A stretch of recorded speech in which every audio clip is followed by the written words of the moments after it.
Hey guys, what is up? It is SSD Middleman here with GuidesForUsAll, and today we're going to be looking at all of the energy and explosive weapons added in the Gunrunner's Arsenal DLC and Fallout New Vegas. Let's get started with the Cleansing Flame. It's a modified high-capacity flamer.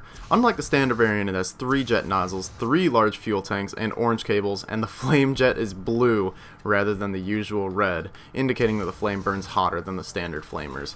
This gun is just sweet. Compared to the standard flamer, it has superior damage and longer range. It has slightly lower base damage, but the burn effect steadily improves based on the user's energy weapon skill. So the higher your energy weapon skill, the more DPS you're going to be putting out with this bad boy.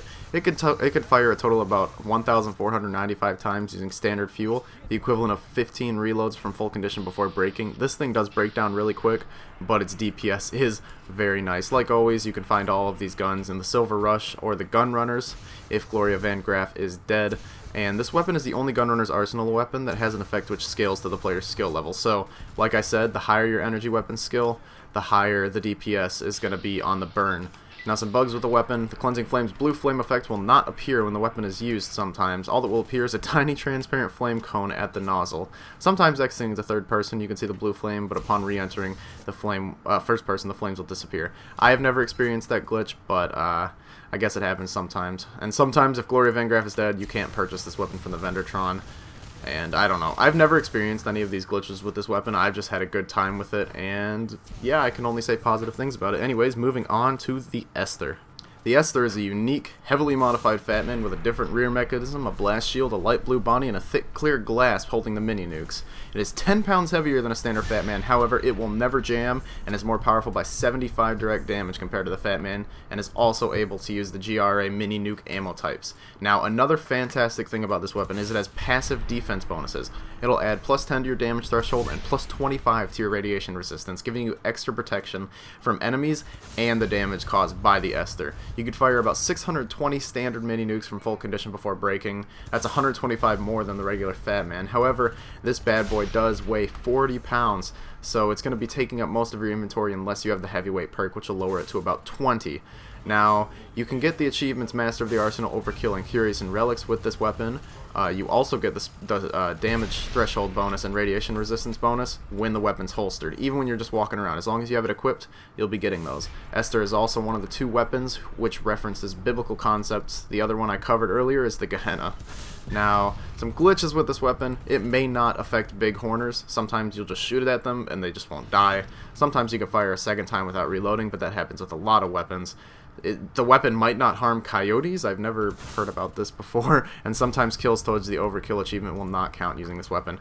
Again, I've never experienced any bad glitches with any of these Gunrunner's Arsenal weapons. Apparently there are a lot that can happen, but I've never experienced any of them. The Esther I can personally recommend over the Fatman any day. The defense bonus, the radiation defense bonus, and the extra damage are really going to help you a lot more than a Fatman. Plus, the Gunrunner's Arsenal special mini nukes are some of my favorite things in the game. My brother absolutely loves those things. Anyways, moving on to the third weapon, the MF Hyperbreeder Alpha. The MF Hyperbreeder Alpha is a unique variant of the recharger pistol that has been modified to be fully automatic. It recharges ammo much faster than the standard version, allowing for a higher rate of fire, as well as higher damage per shot. Its high recharge rate is somewhat mitigated by its noticeably smaller capacity, allowing for only 10 shots as opposed to 20, but like most unique weapons, can't be modified. In its current state, I think that it's really good, even though you can't mod it or add anything else onto it. The color is darker, yet cleaner. It has only the left breeder and has 4 tubes going from the receiver to the barrel.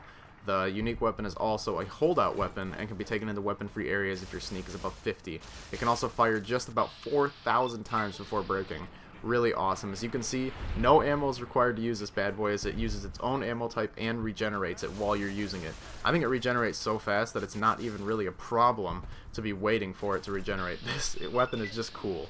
I don't know what to say. I've always thought the recharger weapons in Fallout were cool, but some of them just weren't very viable due to the fact that it took forever for the ammo to recharge. But with the MF Hyperbreeder Alpha, I feel like this problem is overcome, and this is a very viable weapon.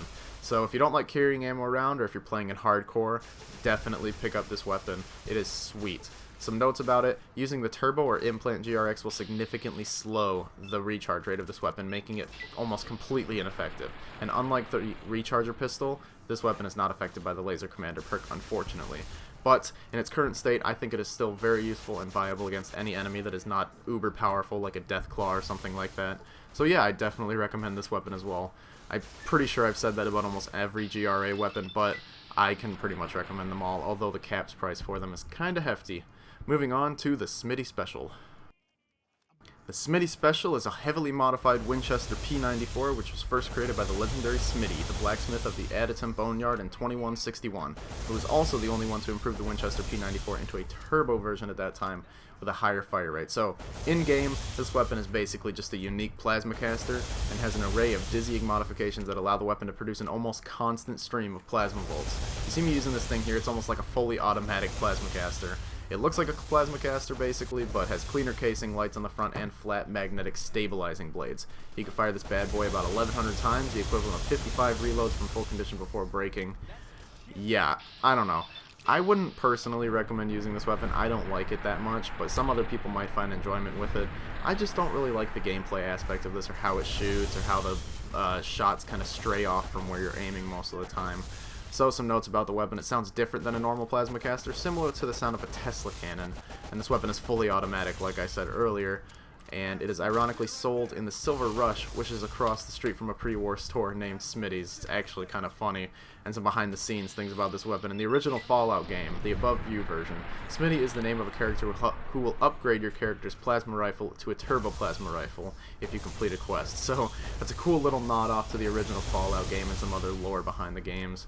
And yeah, I don't know, it's a cool weapon, it's nice to have for a collection, but I wouldn't personally recommend using it in any fights. Anyways, moving on to the final Gunrunner's Arsenal weapon, I will be reviewing the Spurtlewood 9700. The Spurtlewood 9700 is a devastating high-speed Gatling laser that shoots green lasers, similar to the AER-14 prototype.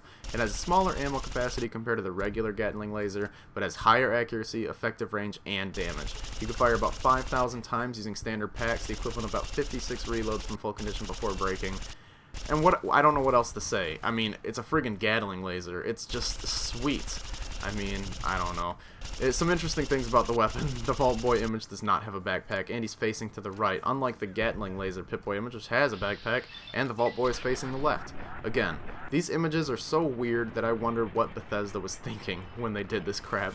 The Spurtlewood is actually 3 pounds lighter than a normal Gatling laser, giving it a greater advantage in hardcore mode for more space and ammunition. Along with the heavyweight perk, the weight drops to 7.5, making it even lighter than a laser rifle, which is just fantastic. Also, when the lasers of this weapon hit something like a wall, they make a plasma effect. Kind of weird. You can also see the numbers 9700 stenciled on the backpack. Another cool little thing. They really pay attention to detail with these weapons, except with the pictures inside the Pip-Boy. They don't even try with those. Some behind the scenes about this weapon. It is a homage to Scott Spurtle, a medical student who was run over while on his bike, and Brian Wood, a game designer at Relic Entertainment who was killed in a traffic collision. So this weapon's basically a tribute to 2 men who died, unfortunately, and they will live on in Fallout New Vegas forever as a Gatling laser. Some bugs with the weapon: when you score a critical hit on an enemy and the critical animation plays, the sound of the gun firing will still continue to play repeatedly until the gun's fired again. Yeah, that happens sometimes. Sometimes if Gloria Van Graff is dead, you won't be able to buy it from Vendertron. We've already seen that glitch before. When you only have ammo within your remaining magazine and nothing else left, holding the trigger down until exhausting all rounds doesn't stop the weapon's looping sound animation and firing animation. You won't actually be shooting, but it'll look like you are. That's just weird. And occasionally the gun may be sold by Gloria Van Graff and the Gunrunners at the same time. These glitches really aren't going to interfere with your gameplay, but they're just weird little things that can happen sometimes.